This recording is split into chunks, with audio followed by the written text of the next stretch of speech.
Yeah, when's 40XX? That's the first question. No, I'm just kidding. Wow. Man, who knows? Who knows? You're like, I'm tired of 30XX. This is old It's hat. not even out yet. I don't care about it. Let's go. All right, so basically, first question that I actually came up with, and this was actually just probably like a tongue-in-cheek question because it was the first thing I noticed when I fought Zen Primus in the demo here is, was this guy inspired by Street Fighter by any chance? You know, sometimes people gotta have a flaming uppercut, and that's just life. It may or may not be inspired by certain Street Fighter characters and or moves. Who knows? Inspiration I also is noticed, a mysterious thing. When you play with Ace and you actually beat him, you kind of get like Zero's Rising Fire from Mega Man X4. So was that any type of inspiration taken as well? Yeah, so we actually, that's not the first time we've added an ability quite like that. So later in 20XX's development, when we added the DLC characters, Hawk and Draco, Draco actually has kind of a similar uppercut that we thought worked really well for the character. And so we loved the idea that we could kind of add it to one of our stock characters in 30XX as one of the moves, you know, you might come across early in a run. Okay, cool. Another thing is the art style. So I know you probably got asked this question a lot, but why the change in art style? Which, by the way, I think looks good, so I'm not knocking it. But it definitely looks, you know, more 8-bit-ish, you know, versus, you know, the high-def 3D models you had in 20XX. So what was the decision to go with that? Yeah, for sure. We've always kind of felt that a game like this could be really well served by super high quality pixel art. You know, from just an artistic perspective, we kind of reached a point in the market where, you know, maybe 4 or 5 years ago, if you had, well, 4 or 5, that's generous, like 6 or 7, if you had a game with decent looking pixel art, that was kind of like a new hook at the time, right? Because pixel art games weren't really all that common yet. These days, pixel art is it's just art, like anything else. Great pixel art is great art, and great non-pixel art is great art. We knew that we could either find really high quality sort of HD sprite work that would look great for us, but we also knew that if we could find the right pixel artist, that would be a wonderful fit for the game too. And we've always kind of had the feeling that a really fantastic pixel artist could really make the game stand out visually. So in late 2018, when I noticed, I think it was just a tweet from our now art director, Glauber Kataki, saying he had a little bit of extra time in his schedule. This is the artist and animator who did Rogue Legacy 1 and Chasm and Duelist and Full Metal Furies and a bunch of very, very lovely looking games. He, I think, just tweeted that he had a little extra time in his schedule, and you know that was certainly the right artist for me. So I reached out and said, "Hey, we're kind of doing these things. Do you want to prototype it with us for a while?" And he said, "Yes, I would love that." And the rest is kind of history. We're super happy to have him on board here. Cool. Following up on the pixel art question, it's more or less maybe a suggestion more than anything. Sure. Typically, I don't play these games slowly. I kind of like sometimes throw disrespect towards the game and just like sometimes damage boost through enemies. But even, you know, on a first playthrough, I do try and take it slow. But when I'm going faster and faster, some of the pixel art that is in the background kind of stands out a little bit. Like, for example, you're coming up on this tree, but you had before a similar platform where it wasn't, you know, one up and 2 down. It was like, you know, 2 up, 1 down, and the tree was in the middle. I almost thought I actually had to jump onto the tree because it was a little bit too bright. I actually meshed a little too well, so it wasn't feeling like it was in the background. Yeah, I can totally see that. I think that's one of the things we need to kind of be really careful about as we get closer to 1.0 and early access. I love the visuals in our backgrounds and our tile sets. I'm a huge fan of the way all of that is shaping up. But there is definitely kind of an ongoing battle that'll kind of always be something we wrestle with a little bit, making sure that the background and the foreground are distinct enough from one another that players don't get super confused. That's definitely that's something we think about a lot, and there's sort of a heavy balance or a tough balance between getting as much sort of visual detail and as much sort of beauty in the background as possible while making sure that it all reads well. Hey, Chris, I did warn you he was a big Mega Man fan. I did tell you that. You did tell me that, and that's good. That's good. Yeah, because there were some parts where I actually sometimes didn't see the platform and I landed on something. I'm like, oh, there's a platform there. And, yeah, no, that's totally on us. Too. Yeah, that's something we're definitely going to continue to iterate on. So one of the things that's sort of will be a big iterative piece for us, is just sort of listening to the fan base over the course of stuff like this demo, over the stuff like early access, and sort of making sure that we tweak that over time to keep everything readable. So this is what I was talking about. I have 1 rank of hyperinflation, and all of this stuff is just so darn expensive. I can't afford anything. I think I need to cheap. now. I'll take 2 of those. Right? Yeah, cheap quantum spook for a mere $70. Easy. Yeah, like to your point, I think we recently redid the art in this boss room. So for the Steam Festival build, we had much plainer looking visuals in this room, and I love the way it looks, but it's also a little bit harder to suss out the main platforms, and that's the kind of thing that we'll kind of iterate on over time. Yeah, probably Basically, maybe a color swap or something would probably work best. Yeah. Okay, so I saw that since we just saw the shop and the hyperinflation and stuff like that, I remember on one of your dev streams you were talking about different items you can pick up, on your runs. I noticed a couple of them were back from 20XX, saw a couple of new ones, but you also talked about now correct me if I'm wrong here, but an equipment system where you can actually upgrade equipment. So I don't think we're talking about upgrading specific items, though we are actually playing around with a couple of systems like that. I don't think we've said anything official about that. We might be talking about the new core system, where the cores you have, instead of being slot specific, count against this point limit. We've got a little more UI work to do here. I realize we're not actually showing the point value in each of these yet. Yeah, we're not immediately planning on upgrading equipment you found over the course of a run. Though we are still kind of playing with 30xx's item systems and sort of seeing where that'll land. Okay, it was probably that system I was thinking of. I know you mentioned something along the lines of like customization, and I definitely remember one of them being the ability to combine weapons. I know that. Sure. Yes, we definitely have that. So you can. I guess I only have the 1 weapon. I don't think you'll see it in the demo. I think this demo is actually built to only have this one opportunity to pick up a new primary here. But there are 2 kind of so Nina's whole kind of shtick in 30xx is heavy modularity and heavy customizability, and it's sort of that comes into play in 2. I think I saw a chest on the other side of this wall, right? Can I get down there? Oh, that's nice. Sort of comes into play in 2. How the heck do I get out of here? Missing that air dash. Yeah, right. Am I really supposed to just drop back down and go around? It seems a little silly. I'll take a look at that later. Anyway, there are 2 kind of major ways this comes into play. The first is that in 30xx, all of Nina's primary weapons are buster modifiers that stack together.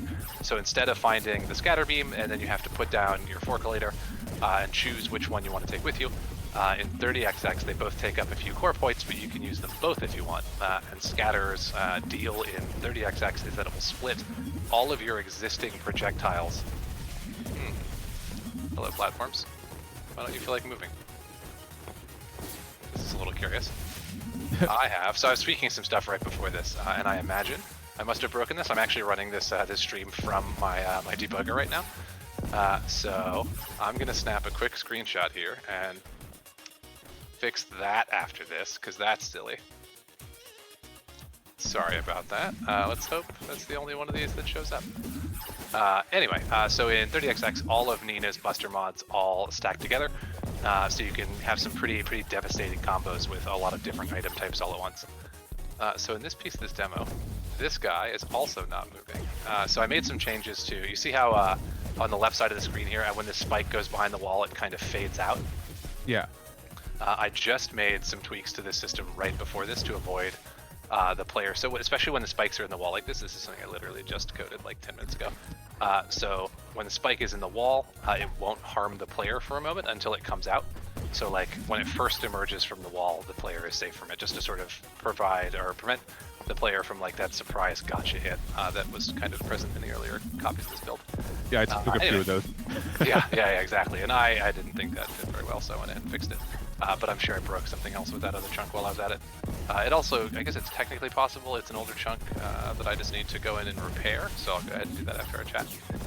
Anyhow, the other sort of big modularity thing for Nina in 30xx is that all of her boss powers can also be combined. So in this demo here, it's only... Man, why is there more of this going on?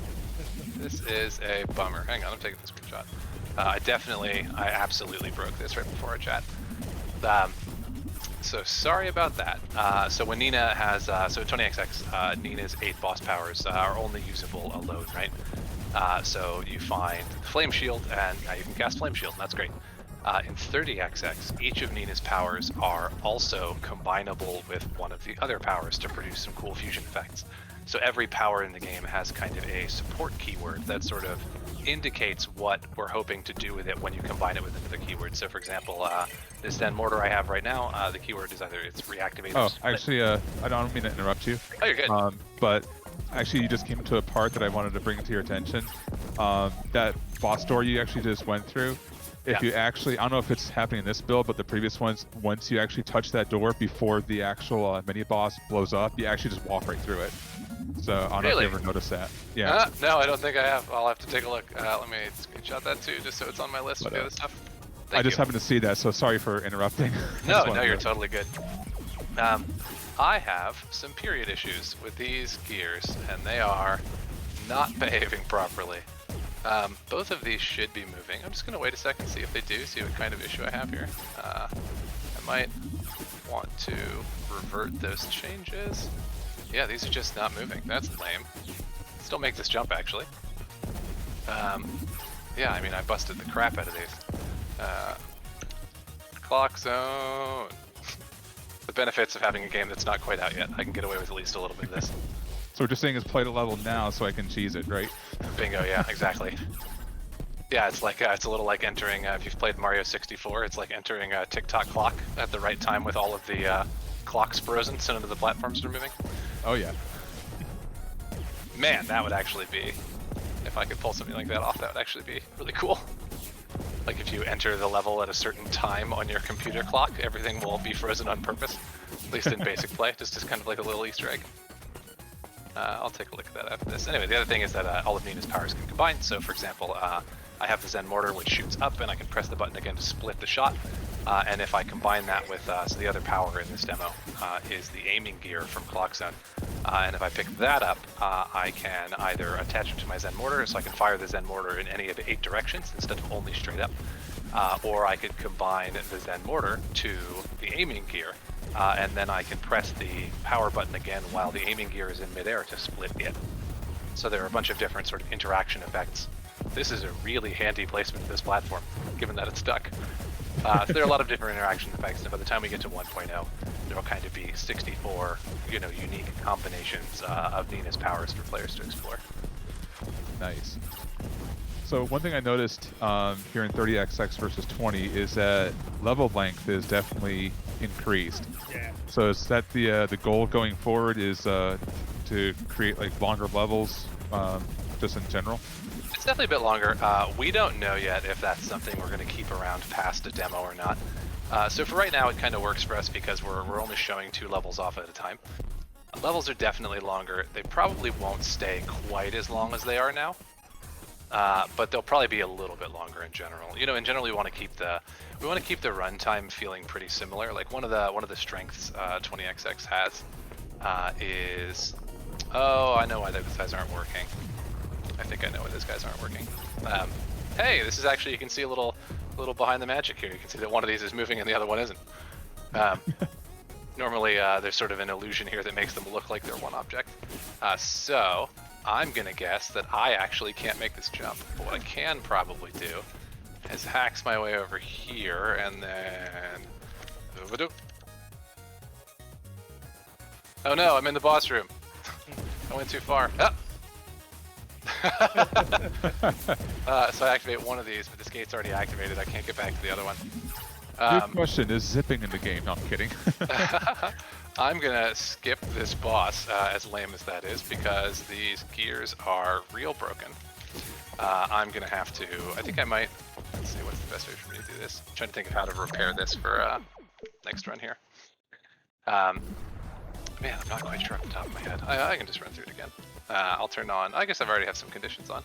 Anyway, I think when I made some of the changes that make those spikes behave properly when they're behind walls, I think I also broke something for the basic platforms there that makes them not actually like update and just stay frozen. So really sorry about that again. It's in development. It's forgiven. is in development, so I'll fix that right after this call. Well, Chris, And I'm on Collection first. Yeah, Keith. So last time I talked to you was back during PAX East 2020, and we were talking about how the pandemic was affecting gaming and development. I'm just curious, how has it affected you and your team on development of 30XX? You know, obviously the pandemic conditions aren't ideal. Everybody kind of has their own stuff to struggle with right now. But I'm not comfortable complaining too much about all of it. You know, at the end of the day, we are so much less affected by what's happening than almost everybody else we know. No, the Alt J. I'm trying to think of if there's like an elegant way for me to fix this while we're talking. How long are we on for? We have half an hour today? Or just 8 more minutes? Or do we have longer than that? That's totally up to you guys. I would say we probably would want to put a hard stop on it closer to 40 minutes from now. But 40 minutes from now? Okay, fine. Sure, that works. Yeah. I'm just sort of internally debating whether or not it's worth me trying to fix this right this moment while we're chatting, so that I can sort of have a slightly better demo experience here with Ace. How do you guys feel about that? Would you mind if I took maybe 30 seconds and tried to repair that real quick? I'm fine with it. Yeah, that's fine. And we can keep talking while we do it. Yeah. You asked what is so my stream should be gone now, is that right? It is. Yeah. Cool. I'll put it back up in just a moment. So you're asking how the pandemic has affected us. The truth is we were already a fully remote team leading into all of this. So like, as far as everything goes, we're kind of minimally affected by all of this. Obviously, we wish none of this were happening. We wish we could still have our large physical events. We wish we could, go out in public and, not be endangering other people. But so many other teams, both within games and especially outside of games, like so many other people's employment are like so severely affected by what's been going on for the past 6 months or so that like, while this is a mild inconvenience for us, we just definitely don't feel comfortable saying it's all that bad, because it's really been pretty okay for us. That's good to hear. I mean, I know everybody's having their own. Definitely, it is I don't want to say odd time. It's just what's the word looking for? It is a weird situation for everybody. We all don't know how to handle this. Due to many of us, most of us have not been around during a plague or something that's so life affecting, something that threatens life as much as. So it's untreaded waters for a lot of us. Yeah, for us, I think the biggest effect is really just sort of the external effects that go, beyond our business and our work. All of us sort of interact with our families differently during this kind of thing. So I live out on the West Coast, and normally I would, so most of my family is back home near Washington, D.C. So normally a couple of times a year I would be going back and saying hello to them and visiting with my folks for a while. And of course we haven't been able to do that at all this year, because the last thing I want to do is hop on a plane and then potentially get my, getting older parents sick. Like both of them are definitely in the age range where corona is like a very serious threat to their health if they get it. So the last thing I want to do is like go stay with my dad for a while after flying on a plane for 6 hours and being near a whole bunch of people. But other than that, the actual work of it has been totally fine. So it's just sort of adjusting to what new normal means socially in 2020 because of the coronavirus. Yeah, it's definitely back a up, by the different way. time for a lot of us. Yeah. Stream's back up, and I think I've fixed the thing. What I had done sort of behind the scenes. So you see this spinning gear platform here? Yep. Previously to today, I handled all of it in one big batch draw call, both for this kind of gear and for the spike variant. And what I did today was I changed it so the spike variant inserts itself into 2 render categories, so that I can also do the thing where you'll see a little alpha, like a sort of low alpha version of it poking through the wall if it's the spike version. And when I did that, I also sort of inadvertently exposed the object to being updated twice as frequently. So I had to cancel out one of those updates, otherwise the platform or the gear would move twice as far as it's supposed to. And when I did that for the gear platforms, I canceled the wrong one. And so I canceled the only one the basic gear platform is using, and so it would just never move and stay exactly in place. So pretty quick fix, but certainly it breaks the entire like flow of the level if it's not working. Coding, the wonders of it. Right. Yeah. I'm delighted to have been able to get other more talented people than me in on most of the 30XX production, but most of the programming is still on me. you have any other questions, Keith? Well, we've got Gamescom starting in, what, a day, if that, depending on where you are in the world. Do you have anything you have planned for the event? You know, we're showing with the Indie Arena booth, so we're part of their super cool like virtual booth experience that they're doing. You know, we'll also have a presence on Gamescom now, so we'll have the the same online presence that most folks have. I think we've got a number of cool interviews and sort of video opportunities lined up for folks to hear more about the game and hear more about us over the course of the next couple of days. Of course, we've got we're doing this demo with Burning Temple and Clock Zone up on Steam for the duration. It'll actually be going live pretty shortly after our chat today. Now that I know that the thing I broke with Clock Zone's gear platforms isn't that severe, I can feel pretty comfortable. I obviously can't build the build that's live right now because it has a bunch of broken stuff, but a little while after that I can go ahead and get that up. So that'll also be live for a couple of days, and I think there's a little bit of promotional partnership going on with Steam and the Indie Arena booth during that, so we ought to have a couple of sort of Steam touching events there too. We'll be doing our monthly town hall stream on Friday because it happens to coincide. Luckily, you know that it coincides though. Gamescom's days coincide with the last Friday of the month, which is typically when we do those town hall streams. So we'll also be, in addition to people being able to play through Clock Zone for the first time, they'll also be able to see our work on High Vault, the game's 4th level theme out of 8, on Friday when we do that town hall stream. Nice. I think that's about what we've got planned. Yeah, it should be, you know, other than supporting the demo, you know, we always, anytime our demo's live, we spend a lot of time just like interfacing with the community, talking to fans, saying like, hey, what's working, what's fun here, hey, what's not, or what's crashing, because, you know, this is a custom C++ engine, which means for better and for worse, we have a tremendous amount of control over what happens, but it also means that, you know, it's a PC game made to run on a very large set of different platforms or different hardware specifications, I guess I need to say. So there are always going to be people with technical issues we want to work through. So we sort of treat demo periods like this almost like they're kind of like proto early access, right? But the game's not actually for sale. You know, nobody's leaving, you know, terrifying negative Steam reviews or anything, but we want to make sure we can sort of address all of those issues as much as possible and sort of get back in the swing of interacting with our community on a regular basis. You know, I know you and I have talked about this before, Keith, at the very least, but our community with the first game is such a huge part of why the game ended up being good at all. So we want to make sure that we kind of get back in the swing of interacting with our fans, with our players, and sort of get back in the swing of taking their feedback into account while we make the game. Speaking of the community, the last time you had a demo available for the public was during the summer, beginning of June. Do you have any metrics or know how that game, the demo was received?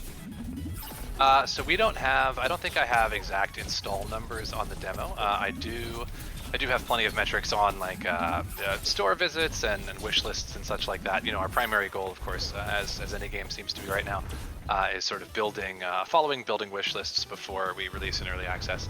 And we're super happy with how that event went for us. You know, without getting too specific about numbers. So we're really happy with how all of that went. And hopefully you'll get to see more of that tomorrow or later on today, because I'm sure a lot of people are ready to jump into this. I know there's some people that were asking, hey, is the demo still on Steam? It's like, it's on Steam, but you can't download it, so no. Bingo. Yeah, we've had a lot of people asking, when is it coming back? And it's been a little bit difficult to, wow, that's a big gap. I guess I shouldn't just YOLO that.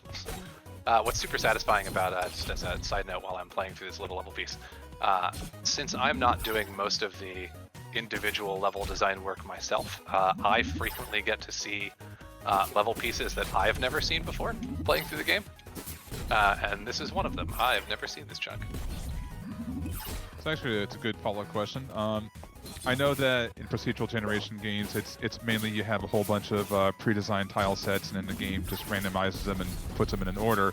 And with 20XX, if you play it enough times, it doesn't seem as random because you've seen all the tile sets.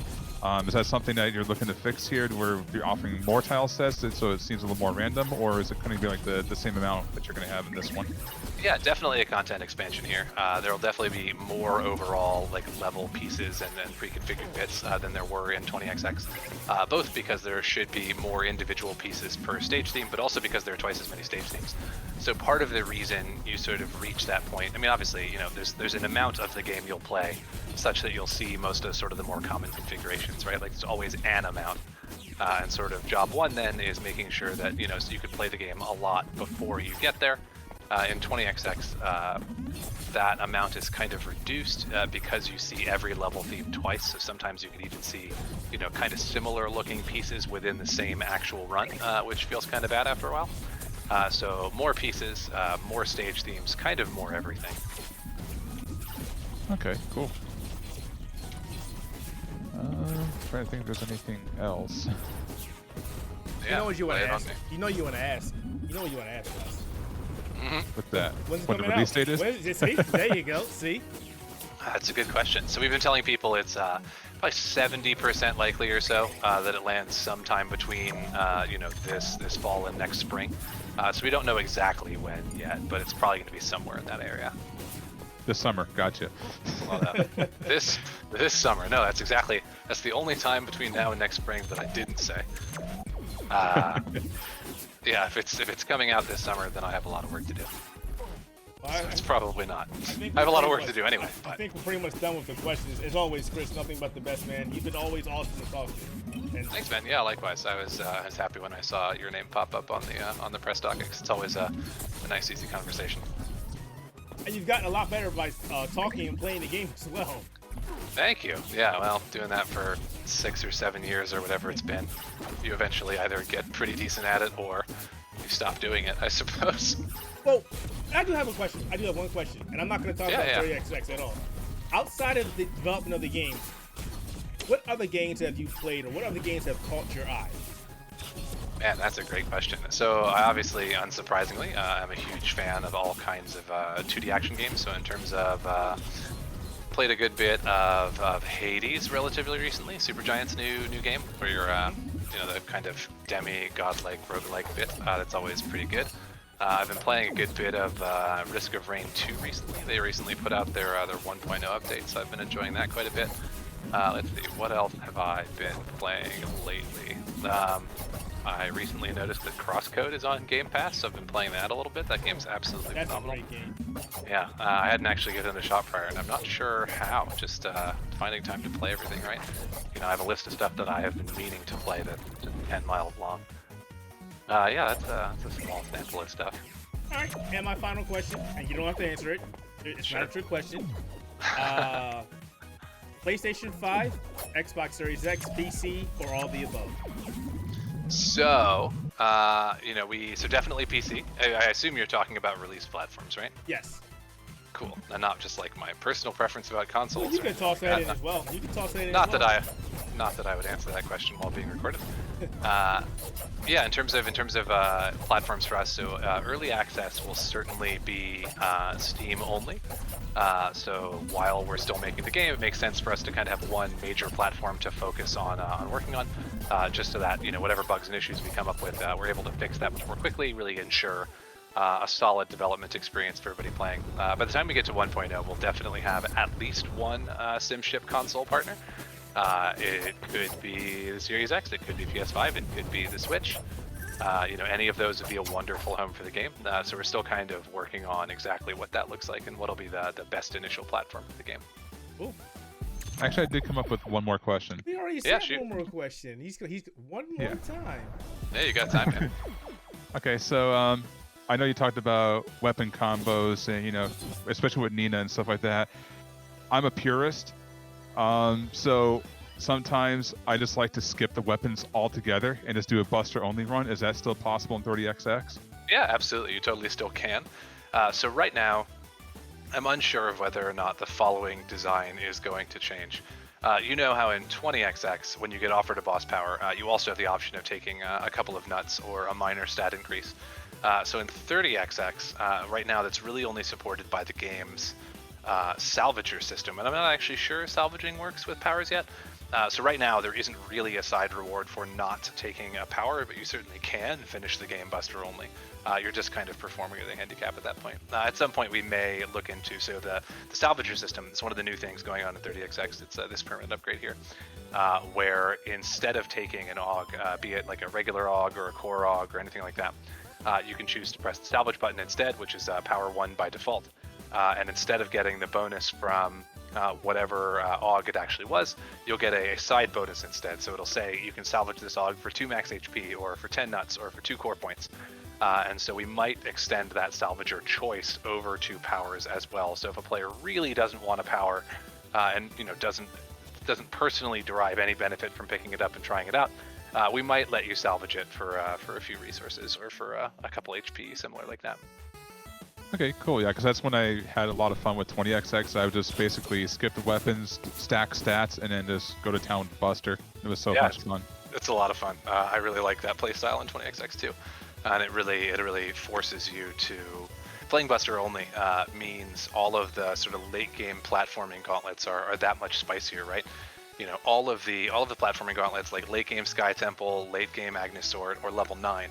All of them are built to be completely finishable with the stock loadout, the Final Destination Skull, which disables almost every pickup and power up. It's sort of everything's doable without, Force Nova, without Flame Shield, without any of the utility powers. But it's tuned to be super difficult if you don't have any of that. So playing sort of Buster only really makes those challenges kind of as pure as possible, and doesn't really give the player any shortcuts to get around it.